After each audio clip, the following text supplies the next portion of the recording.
est-ce que opportunité, est-ce que raison il y a toucher la constitution actuellement Isali? La constitution avant 2006, on a réunir tout le monde. Tu comprends? Nous, dans la constitution, effectivement, il y a des choses à modifier. Alors, pour éviter les détournements, qui peut gérer le fonds au niveau du territoire? Yango na uti koye bisayote, na uti koloba boye. Soki montant wana elingi ebima ba bengi député national ba associé yé peut associer ba sango ba diocèse wana monseigneur lokola za chef catholique associé ba associé ba provinciaux ba député provinciaux ba associé pe gouverneur comme ça montant wana ezali wana bino nyonso boza ko se contrôler. Olanda Daniel Safou. Dit tala par rapport à la révision de la constitution. Nazali ko respecter. Bazana union sacrée na bino Olanda qui position na bango. Nazali ko respecter chaque collègue et chaque Congolais na niveau na ye na domaine na ye. OK? Mais to linga ko yeba source na bango ezani. Source na bango ezani. Source na bango ezani. Tala bolinga kate bato baza ko discuter makambo mupepe makambo balabala ba réflexion moko na basa ba biloko moko bezanga sens ba yeli bino baza convaincre bino boza bien intellectuel, c'est pour cela bazo mema biso na kata ba poto. Non ya liboso na ko elo na soki naza conseiller chef de l'état ndingo tsholo ba excuse na ko yebisa chef s'il s'agit ya ko louer avion pour que na ko longola bandeko na biso nyonso baza kuna asala yango parce que baza ba congolais mitolo na bango ekundama awa na Congo. Soki bakendeki kuna kotanga bakendeka pona koyiba pe mayele ya bapaya bamemela biso yango awa tosa makambo bien. Ozo comprendre na webisa mokonzi mboka baza bana na yo luka moyen be évacuer bango kuna.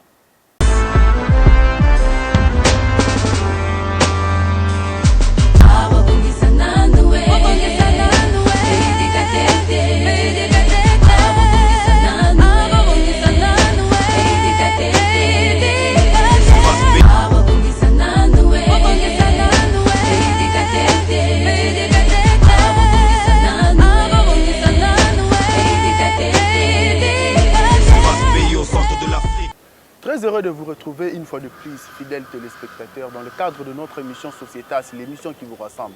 Nous avons le plaisir de une fois de plus dans le poste téléviseur, internaute, surtout il y a AKM Pro Télévision, téléspectateurs, il y a Vainqueur Télévision, et puis téléspectateurs, il y a Héritage de Vainqueur Télévision. Et c'est dans le cadre de l'émission Sociétas, l'émission qui vous ressemble. Il y a le poste téléviseur, pour nous une fois de plus. Ma solo etali Congo na lobara toujours biso na Congo mboka moko papa moko mama moko ezui Congo ezui biso na société si alelo naza vous pouvez remarquer une fois de plus que des corps ya ko changer toza bongo na plateau na bisoté lelo toza une fois de plus na kati ya parlement na assemblée nationale to ko solola na moko ya ba député ba kelimibeko oyo baza moko ya ba o ba compagnie qui peut chef de l'état na espace Grand Kasai récemment. Naye honorable Charles Maningo Ilubamba déjà to yambaye na plateau na biso société solola naye kasi makambo mingi pe alobaka na biso mukolo to solola ka naye ekokisami mingi pe akotuna ye ezali parce que ye alobaka azanga ka nyoso mema lobi kozanga te yango to zué lelo poto solola naye par rapport à la situation boyebi oyo koleka na mokili koleka pe na ekolo na biso Congo to solola naye mukolo ya lelo poto yeba tourner na bango basala ki na chef de l'état na Kasai après tourner na bango l'espace Kasai, la province peut à l'Omami, et si il y a Pia Zaeli, tona Kasai ancienne configuration na Mobimba. Kolongwa na bako kokoma na bango pe kozonga na bango projet tile gelou. Oyo kokoma ya chef de l'état et révéla ki ba makambo ebele, eza wapi, ekomi wapi. Donc solola na ye pona koyeba, projet à chef de l'état à 145 territoires. Qu'est-ce qu'il faut faire pour éviter ba détournement, pour ne pas créer d'autres millionnaires? Encadrement nini accompagnement nini bango ba député ba koki ko sala parce que bango de base bango de baza ba eli ya base bango de population etinda bango de bayebi kokoso bayebi passion population wana ezomona du jour au jour pour bango bazala kana bango toye ba projet wana accompagnement na bango et que zala na niveau nini qu'est-ce qu'il faut faire to solo na honorable Charles Maningoy toye bapé. Situation sur le plan international, actualité a dominé la conflit opposé Russie et Ukraine. Yé loko la mokeli mibeko ya mboka Congo. Moko ya bayi politique.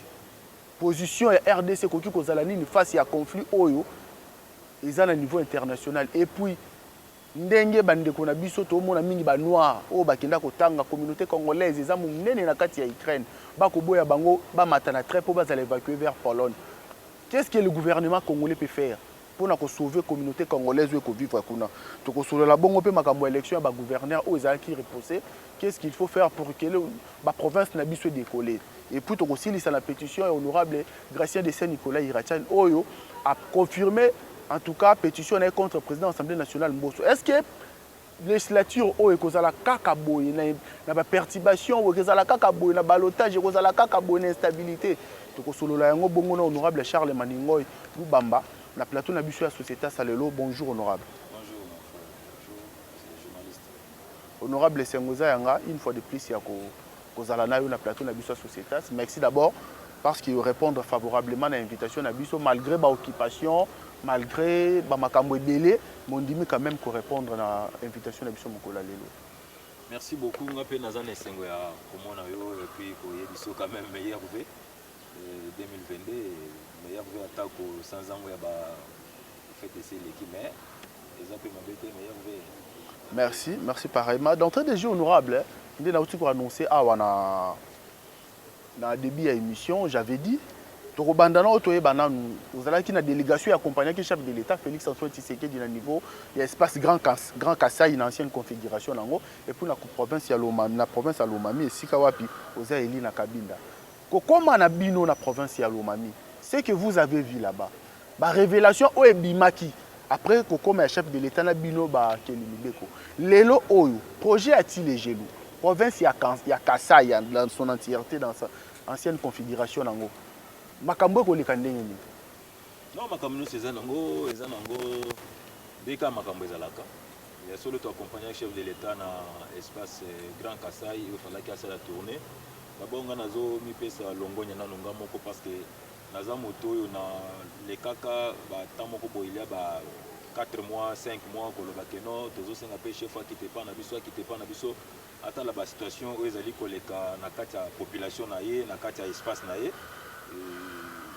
oui aleka ki pe ya solo amonaki yango tokomaki na province na biso ya Lomami et puis chef akomaki le 28 na province na biso ya Lomami na ba 21h35 bon vi ba eta nzela ndenge nzela oyo chef azwaki ezaki nzela oyo elongo banaki te na moment na pona kozwa pourquoi parce que nzela oyo chef azwaki ezali nzela oyo ezoleka par Ngandajika ok ko contourner au traverser bac au côté na kati ya nani chef lié ya province ezali Kabinda ezali au moins zela moko ya 210 km alors chef atika ki zela oyo ya 150 km azaki nano zela wana ce qui n'était pas aussi mal parce qu'il fallait qu'il découvrir mes panzignos sondenge et c'est là qui est allé là tout le monde a qui est comment qui na butu le peuple kabindé ou le peuple lomamien bayamba qui est quel que soit comment qui musika bayamba qui est yemo kwa monaki ke ba difficulté zaki belé pourquoi parce que courant ezalaki te ezaki ba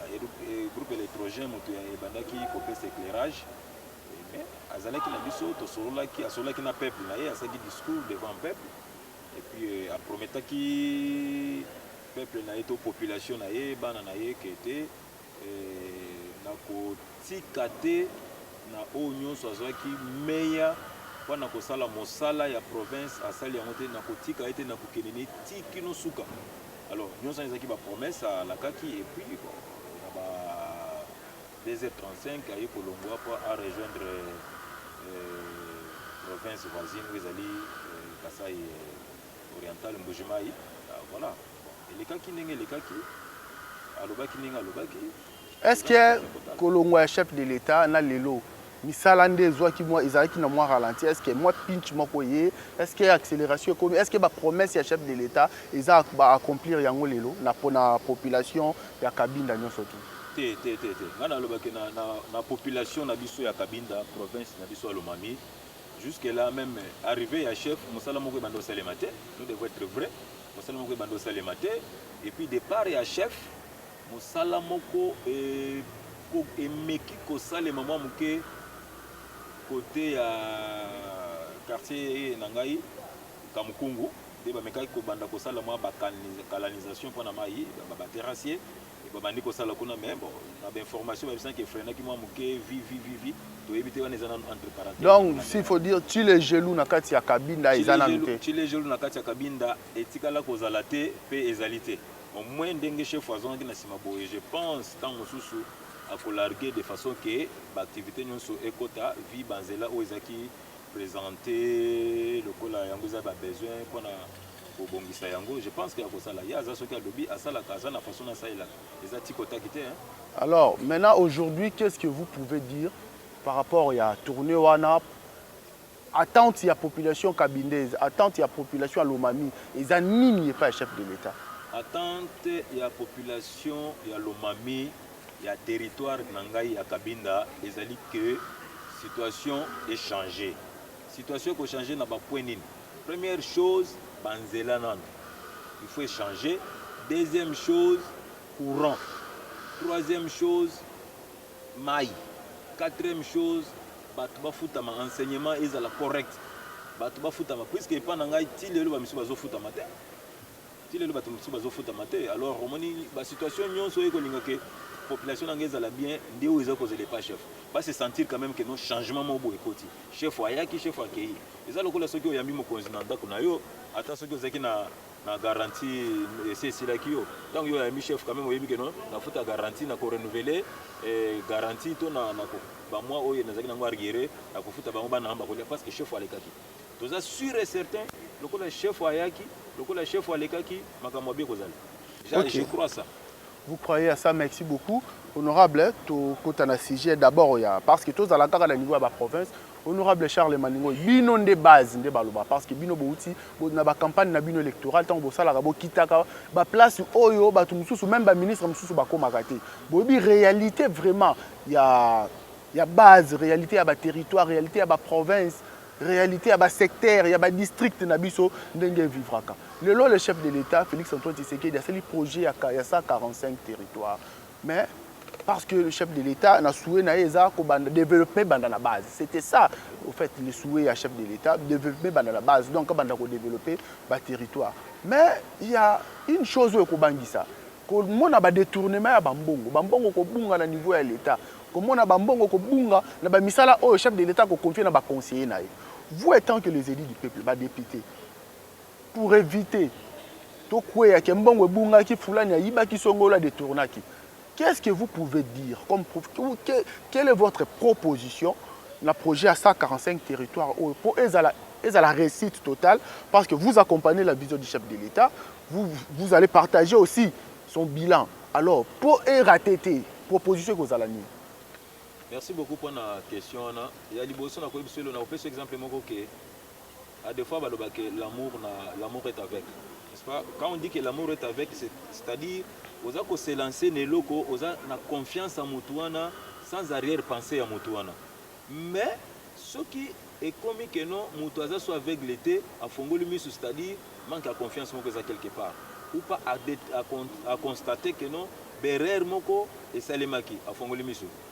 Ni tokosenga simplement clairement que non aza chef aza na situation nyonso na maboko na ye ayebi ba o bayibi ayebi ba o bayebi onga nazo benga ba fitole vous comprenez ba fitole ya république ba fitole ya ba province na biso ba fitole ya ba république na biso ba fitole ya ba territoire na biso ba fitole ya ba secteur na biso ba fitole ya ba regroupement na biso ba fitole wana beza ba collaborateur et chef de l'État non ngana biso ka ke ba fitole baza banani baza benemi ba o bazolinga développement à la base te lokola bango baza qui déjà révélé ba yebana ki déjà quitte à chef ayeba koza ba disposition ya koza associé biso ba o toza na même vision na ye pona to soutenir ye to ke liboso totika babiloko moko ya onzunga kala babwaka kango te ermo onzunga kala babwaka soki toboki babwaka bakola kango sute babwaka kango to na posa ba azo ba député associé bango pourquoi parce que député il faut ya ko rendre compte.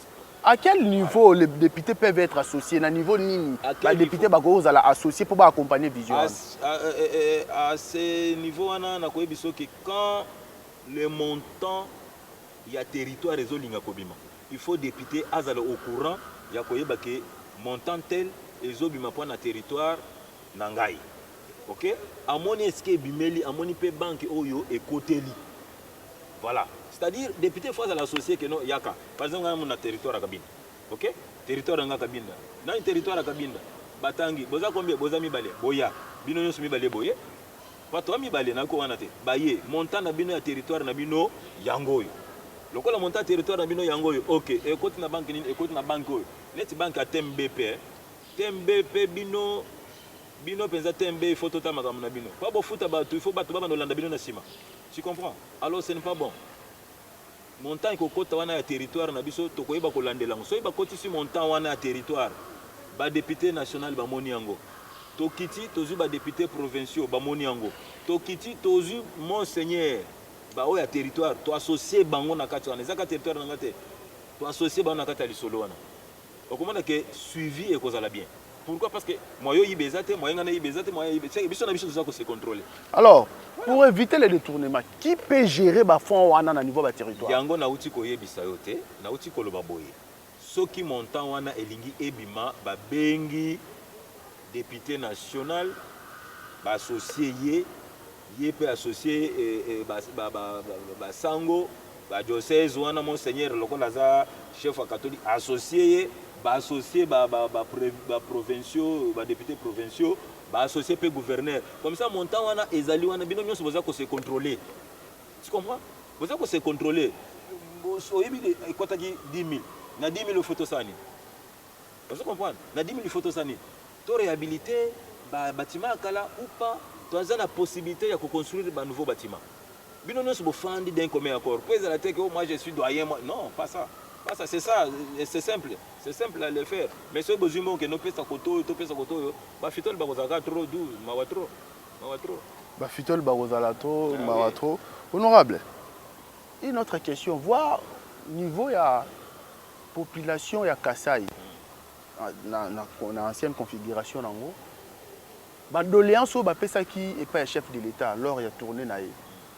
Na souci au chef de l'État, d'abord, comment on a niveau de la population, parce que le chef de l'État il a aussi à échanger avec la population. Vous êtes senti accusé et pas un chef, comment la population miibi, côté, papa tozo kufa. Est-ce que vous se sentez qu'il n'y a pas fundi bino, vous se sentez qu'il n'y a pas de chef de l'État solo la population zo funda bino pas naï. Vous vous êtes senti trahi ou comment? Non, personnellement comme moi là, moi je suis saint, je suis colombe. Très saint. Ah, pendant nos gérer te. Na tâche te, eza première que gérance te. Eza première gérance te. Ce qui population a gangi, miyibi to moyibi to nani. Ezali population asali constant na yemoko. Est-ce que vous comprenez? Est-ce que tu se poser question? Population asali constant na yemoko amuni ke moyibi. C'est-à-dire ba beleli moyibi, ayebi ta mususu ke azwa ki moi paquet moko boya sali kamba salite, ya population est fondée. Vous comprenez? Et c'est ça le problème. Il y a un avis que montant où il y a 145 territoires, il faut l'implication, il y a tout le monde, il y a territoire. Est-ce que vous êtes sûr que ce qui est gestion, il y a projet à 145 territoires, au Kobimaka, Colombe, au Kobimaka, Saint, au Zokumisa, Lelo, que je suis saint. Mais, on va la tremper. Tremper par rapport à quoi? Donc, comment tremper ceux qui ont yibi au lien. Vous comprenez? Mais ceux qui m'appellent 10 000 francs yango, kende osala mosala, il y a 3 mètres. Yo ye baye batindi yo, oye otali inspecteur obi ke basali mosala il y a 3 mètres. Vous comprenez? Basali on a qualité nini, na qualité moko bien. C'est fini non? N'est-ce pas? C'est fini. Tant que on a kende discuter brique na ko discuter. Na kende soma brique na ko discuter. Na kende na somba saki asima na ko discuter. Remise et l'on retro commission comme remise. Non. Voilà retro commission de wana remise. Non, zena bisa yo zana kinit. Tokena na bakinga bwa ko somba babiloko. To yebi makambo ele bamaka. Nini ba pesa nga 10 000 na somba ba Varese, na komi na place ba loko ko sombe belé, tozo pesa yo pourcentage. Retro commission. Retro commission est différent. Il faut que ça la attention à bas terme. Il faut que ça la vraiment très attention à bas terme. Hein? Il faut faire très attention à bas terme.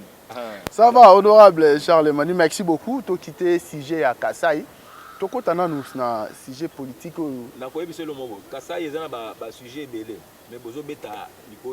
Parce que le temps aussi, au fait, avec le temps, on aura le temps de décortiquer chaque province et puis territoire parce que pour ça pesa mon côté chaque territoire chaque secteur ils ont moi priorité na territoire na ngai ba besoin ils a ebele kutu ba uti fêter 4e anniversaire na bango ezaki hier le 28 vous comprenez depuis comme territoire autant que fêter ngolobi nazo pesa félicitations na ba autorité nyonso ya territoire na ngai ya Kabinda na pesi bango nyonso félicitations pour la organisation ndenge basali na lobaki ke mwana soki auti kobotama aza kokola malembe suka akozwa elan ya kobongisa yana lobaki ke non tu quoi tene tu fulene bosh tu ndeko mpala ko etu lumbuluchi ça c'est territoire nanga Kabinda oyo tout songe il faut na souci ya territoire na ye voilà tout songe il faut na souci ya territoire na ye voilà maloba honorable Charles Maningo Ilubamba honorable tolamuki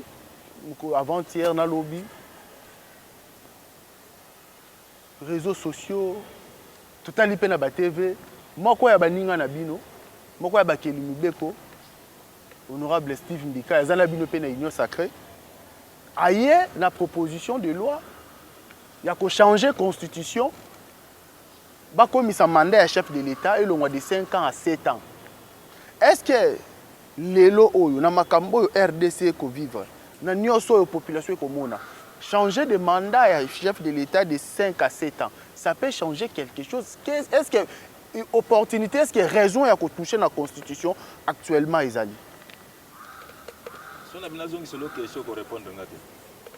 Parce que plateau est un oui, parce que plateau est un le col en gagnant un gaga molekinzela, attends la émission considérant parce que bien les journalistes bozaka makambo bozaka oiza makambo za utile boboka kango. Ce qui d'abord na émission que constitution na biso wana.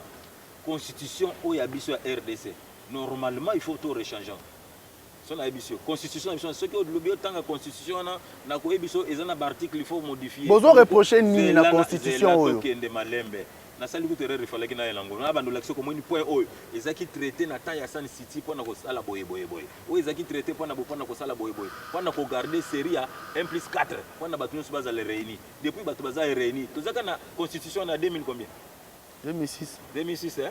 Si les l'autre. N'est-ce pas? 2006, il y avait élection.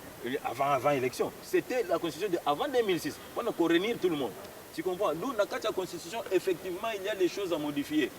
Il y a des choses à modifier, mais bon, entre parenthèses, on a tout le temps, on a Sima, mais question tournée il y a un collègue, Steve Mbika, il y a un grand frère, Ayebi pourquoi Azoling a proposé. Il faut te comprendre ça. Ezali proposition peut être acceptable ou non acceptable. Mais honorable Charlemagne,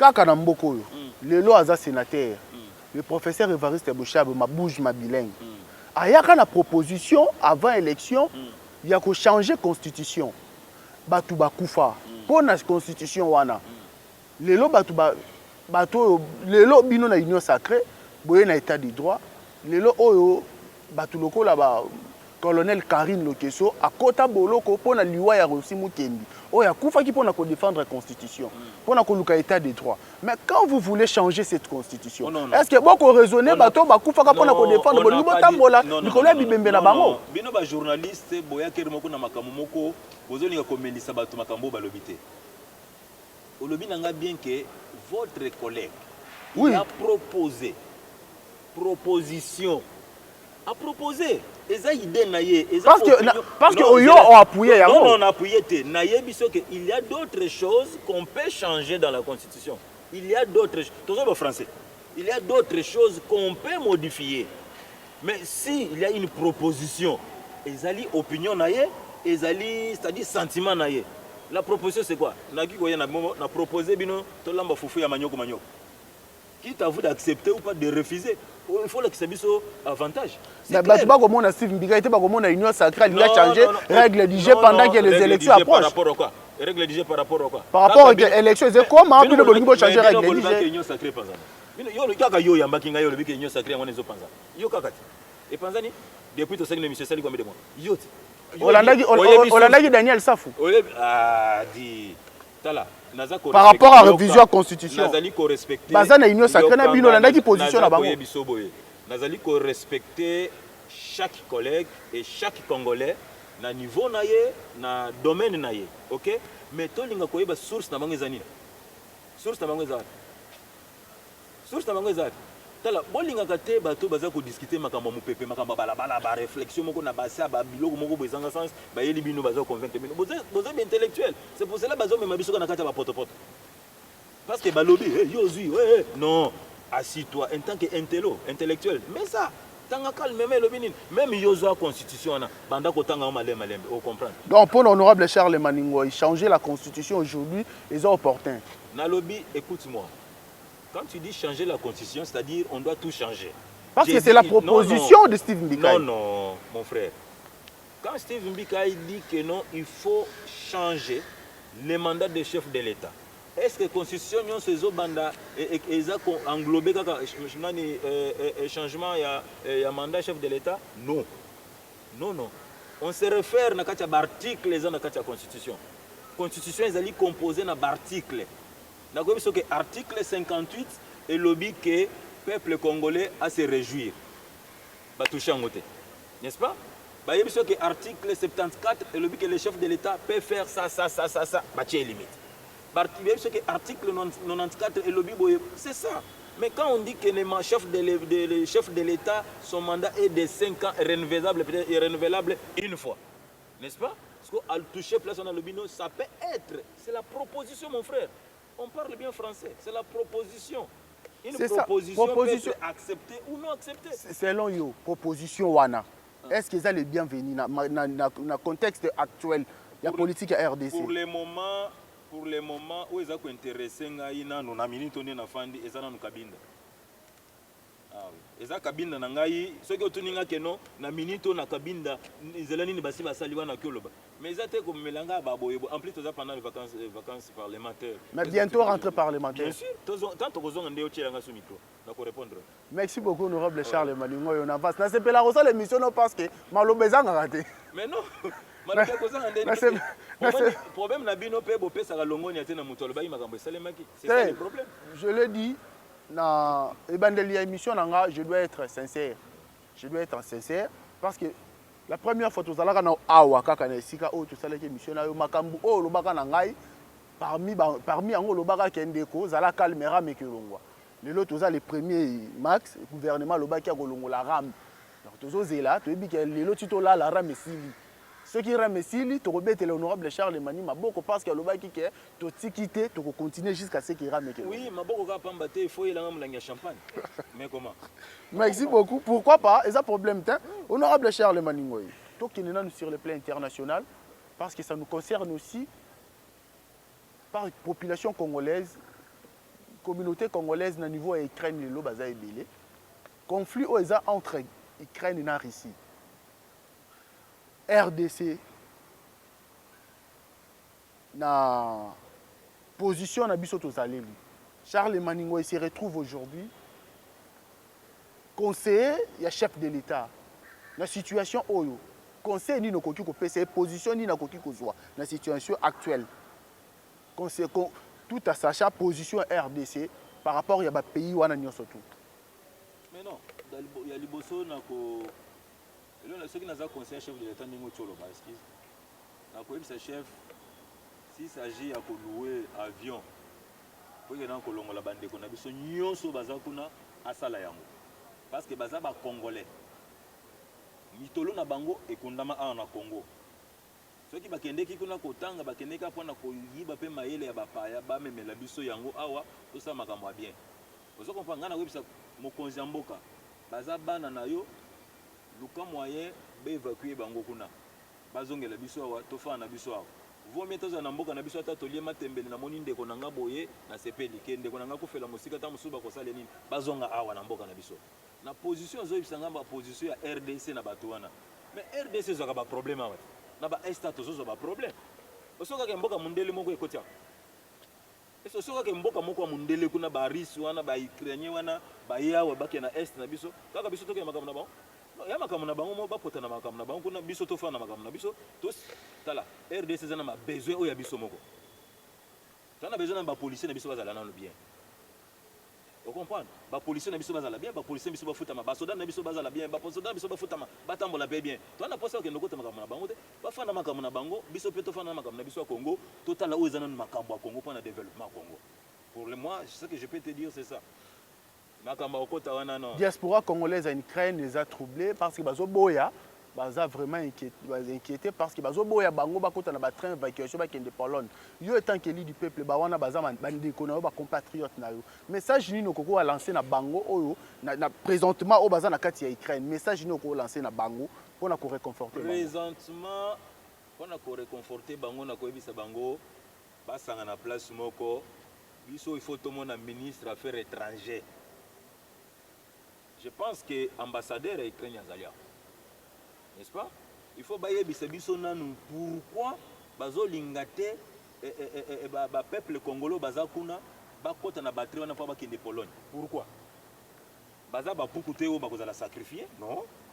Ba kota bango pe ba koma na Pologne à partir à Pologne, to luka solution bazonga awa so ba kende bamboka misusu ya Europe ba kende.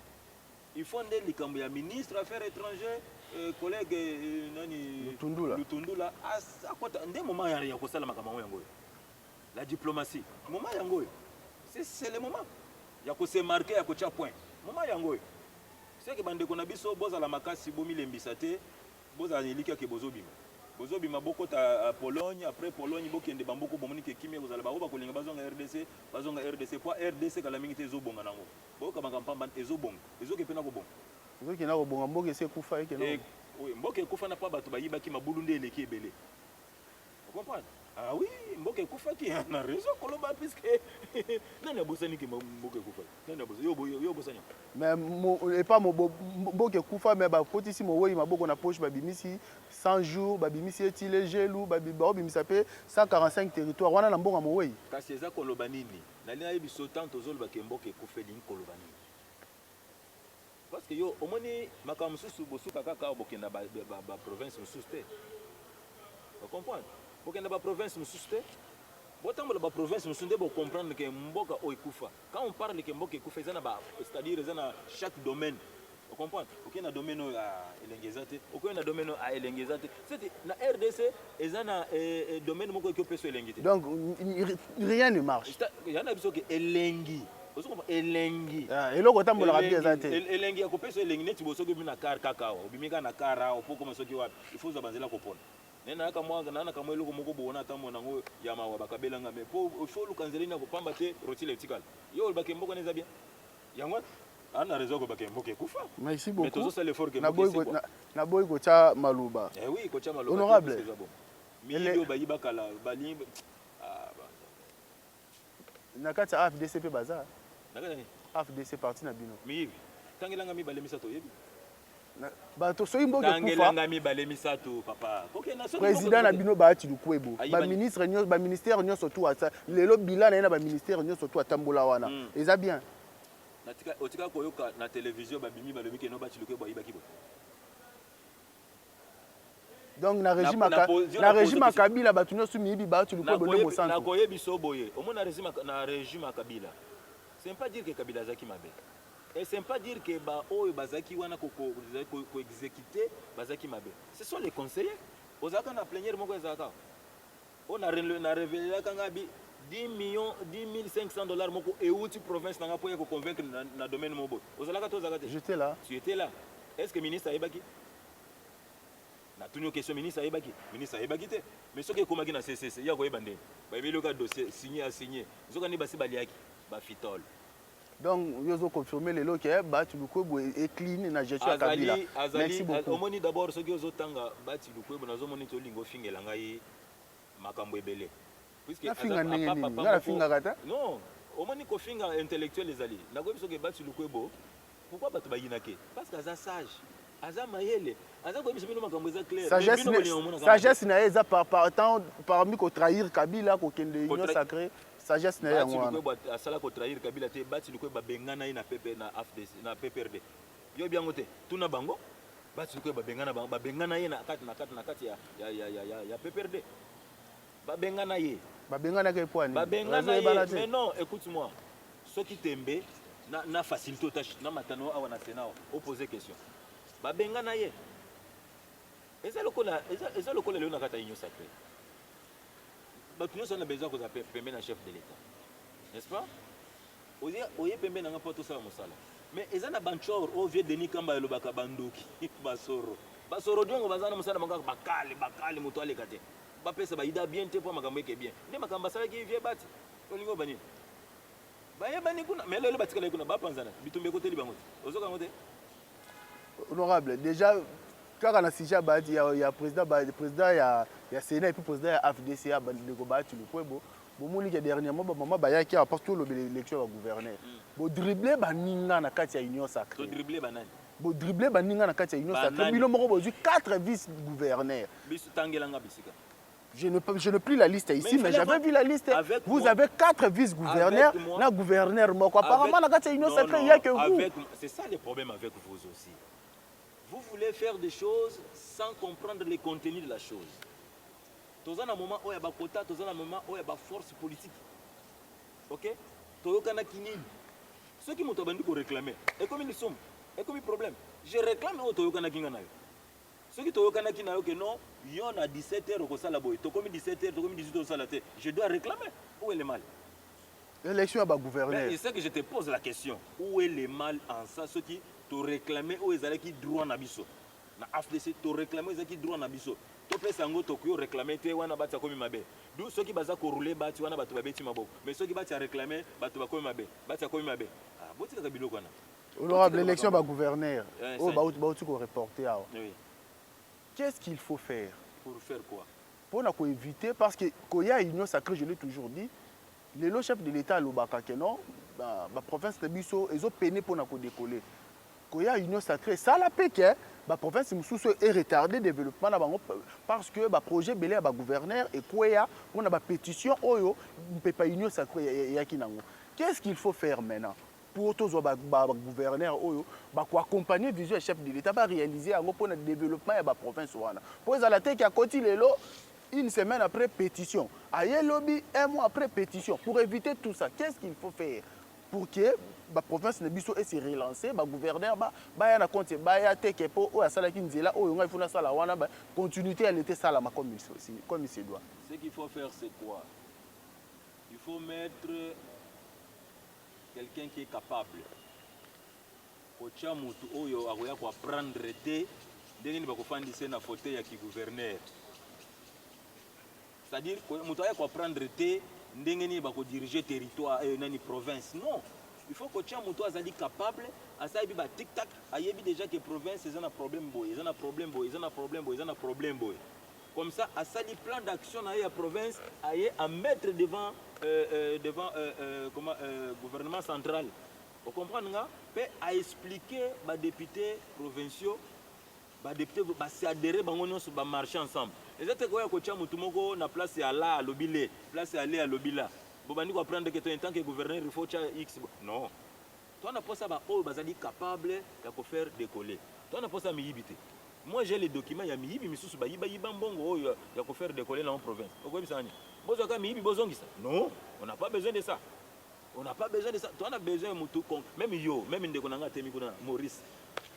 Ande ko nanga Maurice wana kamungwana. To ko zo yeso qui est capable à diriger province. Vous comprenez? C'est-à-dire on a besoin de quelqu'un qui a les soucis du coin. Ceux qui ont les soucis à cointer. Ba o bazala ki wana ba koisa mais la pétition bazana bazali mais landela na kasi bango nini ota ou bien avant qu'on condamne acte posé to action lingo iba action est commis pourquoi biso na sport dans bando ça sport ezaki action et réaction action nyonso eza na réaction na yango soki omoni ba réaction ezaka par sentiment te il faut lingo yeba pourquoi ba pétition bando ko. Honorable Charles Maningo Ilubamba, merci beaucoup. Tu as mis vraiment presque une émission à Bisso, mais une question pour clôturer notre émission. Sociétas Yamukolo Alelo. Honorable Charles Mani, votre chambre, la chambre basse du Parlement, ils en ont moi, une instabilité. Oh, bien au journaliste.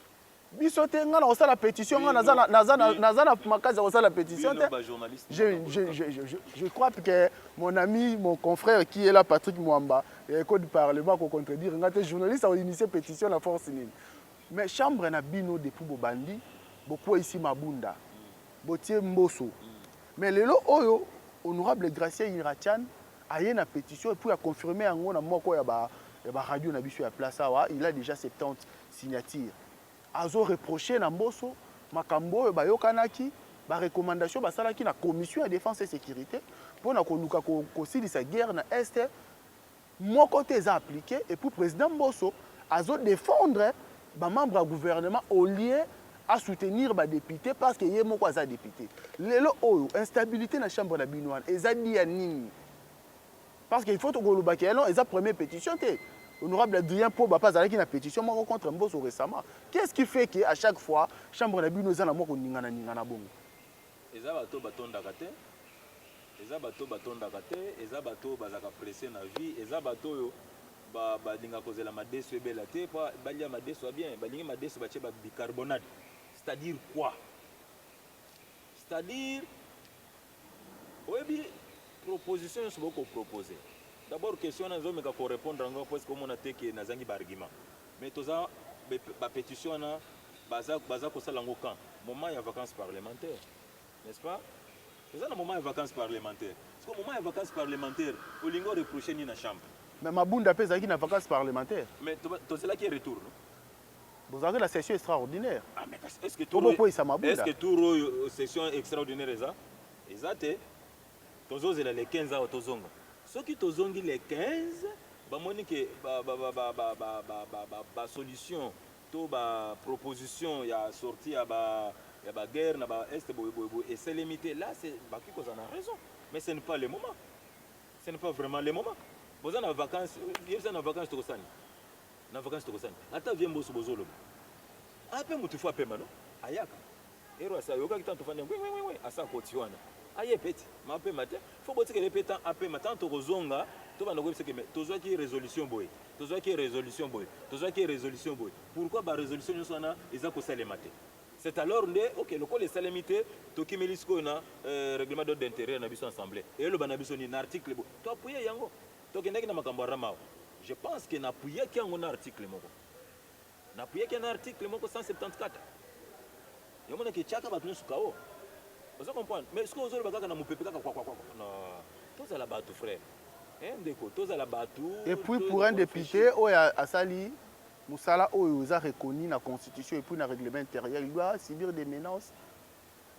Des menaces comment? Ceux qui menaces de mort, la famille, parce qu'il retient ses plaintes que Nazo Sala Moussala Nanga, mais on me menace de mort. Oui, politique. Moutounet Tingaï, ceux qui n'ont initié quelque chose. Na cause de ceux qui te zongi la session, il y a Marsa, ceux qui te zongi, na bi que na ko initié et l'autre nanga boye. Parce que le moment où on a quoi proposer ba collègue ba kozalana, ezate na congé ba nyonso ba obake ba base, ba ke ba province, ndé yo zo ko linga ko initié ba ndoleka na radio, o chaka makelele pam. Wana on peut pas, ça ne cloche pas. Hein? Ça passe pas bien. Monsieur honorable Charles Maningoy, mais je voulais avant to kabwana, o tia quand même liloba on n'a pas su comme ki biso lobby mukolo lobby na niveau ya commune ya Maluku, balinière moko bande ko kende vers province ya Bandundu explosaki na carburant na kati pour jusqu'à présent bilan provisoire il y a 20 morts. Yo attend que mokeli mibeko. Qu'est-ce qu'il faut faire dans secteur wana ya transport et pour éviter drame ya modèle wana. Merci beaucoup. J'aimerais bien que tu as la caméra.